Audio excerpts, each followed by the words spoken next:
up, guys? Leslie Robbins here. With its captivating storylines and beloved characters, Days of Our Lives has become a staple in the world of soap operas for decades. And Young Hollywood is taking you behind the scenes. Oh, and I'm in a scene. Mr. Leo Howard. It's me. Thank you for having us on the Days of Our Lives set. This has been amazing. I got to do a little cameo. Now I get to be with you. Take me into a little bit where we are right now. Absolutely. Welcome to the Horton Town Square. Our dysfunctional family, very, very dysfunctional, because if it wasn't dysfunctional, there wouldn't be a show. This is like the gathering area for all the characters to intersect in all the storylines and whatnot. We play all these different shops as some people work at the different buildings. That's the Salem Inn. There's a lot of shenanery that goes on in there. And you have taken over, it seems like, acres in the valley of Southern California. This is one stage. How many stages are there? How many sets? Yeah, so here we have two big stages. I think we probably have we probably have like 6 or 7 permanent, maybe 8 permanent sets, and then we have swing sets that just double as multiple different locations. So the walls stay the same, they get gutted, switch it out for whatever. And it's amazing. We have an amazing crew that, once we leave, they come in and they're working to make it happen so we can show up and do what we do. So it's a great team. It really is a machine, a well-oiled machine. Actually, let's have a seat. I saw like 2 characters sitting here. We perch here quite often. Yes. That's right. Yes. A lot of conversations here. We try to keep it as downstage as possible because the way we shoot here, as the farther people get up, the less you get to see them. And on a soap, you want to see the people, apparently. That's what I hear. And how far in advance do you know what your day on Days is going to look like? So I know what episode I'm shooting typically the week before. So I know what episodes are which days. And sometimes you're shooting a piece of the episode, sometimes you're shooting the full episode. Most often you're shooting the full episode. So what I do at least is I know over the weekend I get familiar with all the episodes, and then the night before I really tighten it up every day, kind of move forward. So weekends are kind of busy for me. Okay, when you have a role on Days of Our Lives, what I'm finding is, as an actor myself on the show, what I'm finding is there's a ton of dialogue. You have to do it really quickly, and the director really likes it to be done in one take. Yes. How do you do that? Well, I take it day by day, scene by scene. I remind myself that everybody else here is doing it, so if they can do it, I can do it. That was actually my initial thing coming into this, because when I first heard how much dialogue and that it was basically just one rehearsal and one take, my heart dropped. I was like, how is that possible? But like once you're here and you're doing it, and as long as you really put the time in to focus and make sure that you know your dialogue, it's just about trusting and letting go. And so that's basically what it is you just trust that you know the work and you let it go so that you can play. And also you run your lines with all the characters, all the different actors that you work with on set, so that helps a lot. Okay, I had about 4 or 5 lines to memorize, not terrible. How'd you learn them? Repetition. Okay. Repetition. And I started when I got the first script. How do you do it? So I recently found out that I have a little bit of ADHD, so like my focus tends to if I'm sat and looking, I can't do it too much. So my therapist suggested that I do it in motion. And so I'll do it, I'll walk on the treadmill for 30 minutes. I'll look through my lines, I'll just read them over and over again. It's such a repetition, but something about the walking and moving just helps it kind of stay. Because I find if I learn my lines sitting down, I get comfortable sitting down, and then when on the day, I don't know what to do with my body or my hands. So, and then I'll read them over at night before I go to sleep, so it sticks in there. These are lights, I think they're 60-something years old. These are really old lights. We still use, I think they're the original lights. So very rare that you go into a soundstage and you see lights this old, so that's kind of cool. Right here we have the Brady Pub. So this is our more casual eating area. We have another location on the other stage that's the Bistro. Well, take me behind the scenes of Days of Our Lives when you're eating. Is it real food, fake food? The food's real. You can get in trouble as an actor eating in a scene, though, because you don't realize, it's about the talking. You take a big bite, you got to figure it out in order to say the next line. So if you watch closely, a lot of the time we just kind of fidget, or we take very small bites. So talk about your life. Oh, okay. On Days of Our Lives. Okay. Because I'm here for the day, and what a family. from the moment I got here at 7 o'clock in the morning. Lovely.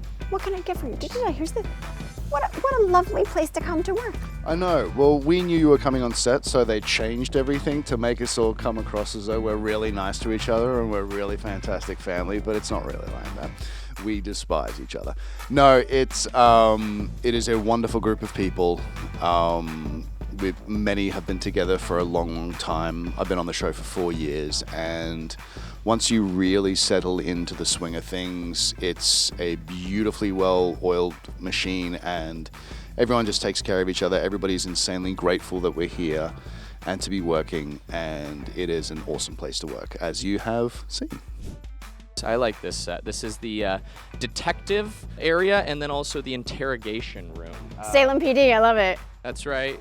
And then, yeah, this is the gathering area for the detectives. We have a lot of detectives on this show.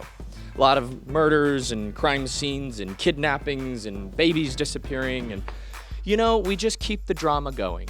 It blows my mind how there's no shortage of drama on these shows. Just when I think they've done it all, they figure something else out.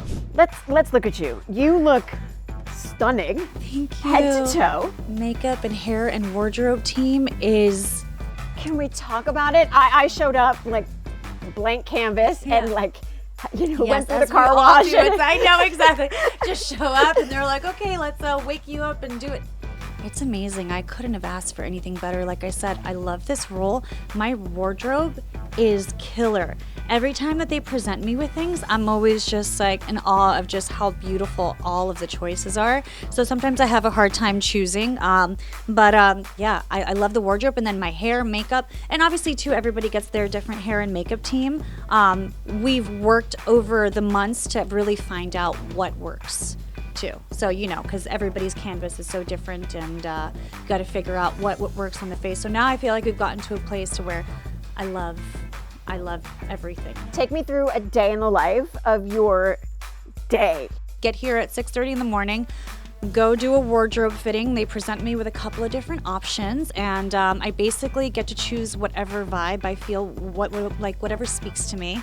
I'll choose that dress, and then I'll head over to hair and makeup. We'll get that going, and then we'll do rehearsal, or we'll do dry block in the morning. So that'll be at 7:45, always, every day. Everything is very prompt, so everything starts at exactly the same time every day. Go do that, run through, just kind of get blocking an idea for where you're standing. Maybe you'll get to run a couple of the lines, but not really.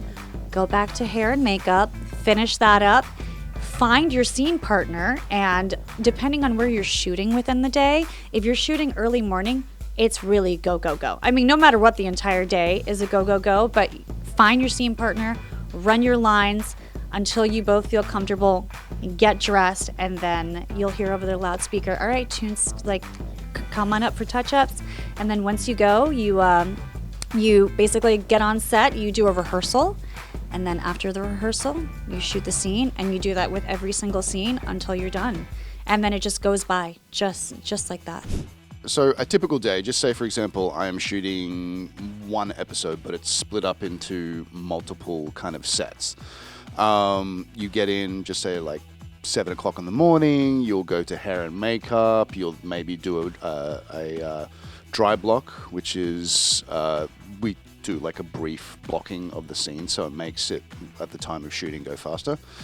Then, depending on what time you were scheduled, you will sit down and chill out for a bit, or you'll get straight into it. We'll shoot as fast as we can.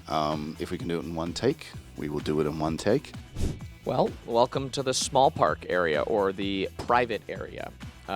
This is kind of a set where when we want to film these sort of connective tissue scenes, they kind of end up in the small park. So my cameo today, I was in an indoor setting, right. Obviously, wasn't outdoors, but lots and lots of people have made cameos on this show. Yeah. If there was anyone you could have do a cameo on Days of Our Lives, who would it be?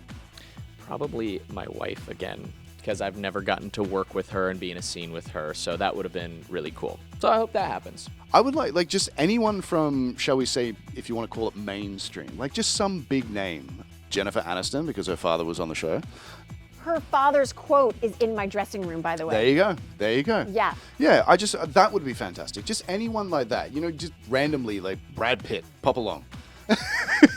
Everyone's like, oh, yes, that'd be great. Yeah. What's your favorite type of scene to film on Days of Our Lives? Ooh, well, I would say it's a cross between two. It would either have to be with a family member or brother. There's something about working, at least since we've established the Hernandez family now. I love it so much. There's just this comfortability and this flow that exists within it that it actually feels like family.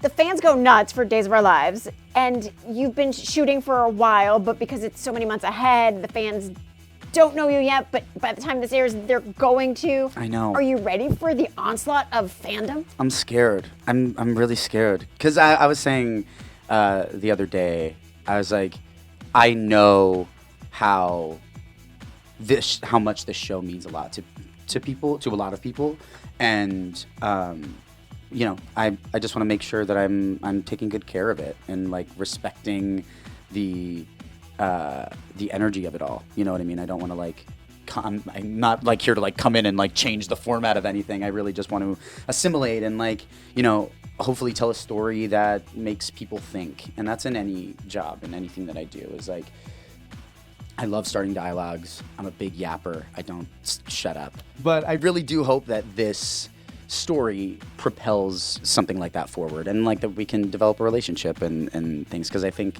the parasocial relationship of a show is like, we really develop relationships with these people and their lives, and we see bits of ourselves in them. This is a bedroom that it's kind of a lot of people's bedroom. Well, is it a real bed? Can I sit on it? Yeah, absolutely. There's been some Okay. some stuff happen on this bed on this show. I'm sure of So it. this is like an official Days of Our Lives bed. That's right. Yep. And that's exactly where the camera goes. And we have conversations like this. And this is where magic. I think this is currently Sophia's bedroom. So now that we are in bed together for this Right. interview, Absolutely. sir, take me behind the scenes of a Days of Our Lives love scene. Yeah. How does it work? It's so mechanical. There's really nothing there's nothing romantic about it. It's up to us to really bring that sort of connection and the chemistry to it, because it's very like put your hand here, move here. It takes a lot of thought because it's very easy to block people from the camera. So there's just a lot of planning and choreography that goes into it. Typically, we have an intimacy coordinator that makes sure everyone's comfortable and whatnot, and that's very important. And so it's not quite as romantic as it looks on the screen. How do you stop the madness of what's happening here when they say cut? Or is it literally you're done? I couldn't imagine going in and out of. Well, on this show, we don't show a lot. In other things I've been a part of, they show a little more. It's just, you kind of know what we're going to shoot here, and that's what we're going to shoot, right? We kind of block it into pieces. So it's pretty easy. It's always my thing is we just want to make sure everyone's comfortable, and so it can be easy. Do you enjoy scenes in a set like this one, right? Like, you're talking about romance scenes? Romance scenes. No, not really. They're 'cause weird. It's just, well, it depends on who I'm working with, right? Like, there's people that I'm very comfortable with, and it's just less weird. But it can be weird, you meet someone first day, like, okay, hey, how you doing? All right, let's jump into bed together and let's pretend to be making love. It's not. Sometimes it's a little uncomfortable. Sometimes it's not. I try to break the ice and make it as comfortable as possible, because I feel like that's the only way I can do my job, is just being comfortable. Okay, fine. I'll buy you dinner at the bistro. Let's do it.